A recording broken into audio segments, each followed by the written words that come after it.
საერთაშორისო ექსპერტები ხუდონის ჰიდროელექტროსადგურის მშენებლობის პროექტს აფასებენ. გარემოზე ზემოქმედების შეფასებასთან დაკავშირებით ჩატარებული კვლევის შედეგების პრეზენტაცია დღეს გაიმართა. როგორც პროექტის თეორიული ნაწილის შესწავლის, ისე სამეგრელო ზემო სვანეთში მშენებლობის ადგილის მონახულების შემდეგ ექსპერტები გარემოს დაცვის სამინისტროს რეკომენდაციებით მიმართავენ და დამატებითი კვლევის ჩატარებას თხოვენ.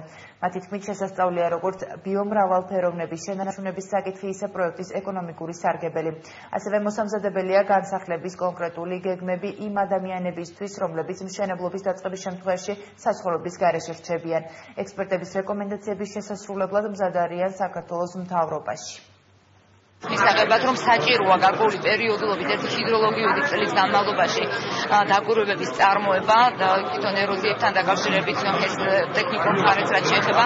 გარდა ამისა, იყო რეკომენდაცია, რომ არ არის კარგად გაკეთებული ეგრეთ წოდებული cost-benefit ანალიზი, კარგად კი არა, საერთოდ არ არის, ანუ რა ეკონომიკური სარგებელი შეიძლება ჰქონდეს ამ პროექტს და ასევე ძალიან კარგად არის შესასწავლი კიდევ და ღონისძიებები მოსაფიქრებული სოციალური მხარი, სოციალური ასპექტების გათვალისწინების მიზნით.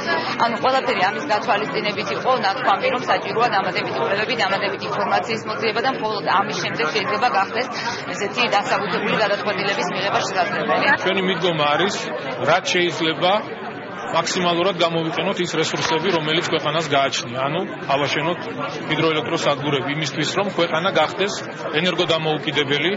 ძალიან მნიშვნელოვანია ენერგოუსაფრთხოება და ამისთვის ჩვენ ყველაფერს გავაკეთებთ. დღეს კიდევ ჩვენ ზამთრის პერიოდში ვიწევს ელექტროენერგიის იმპორტირება, შემოტანა რუსეთის ფედერაციისგან. თუმცა უნდა ვთქვა, ძალიან დიდი შესაძლებლობა გააჩნია ქვეყანას არსებული რესურსების ათვისების შემთხვევაში დავხდეთ ენერგოდამოუკიდებლები და ექსპორტიორი ქვეყანა.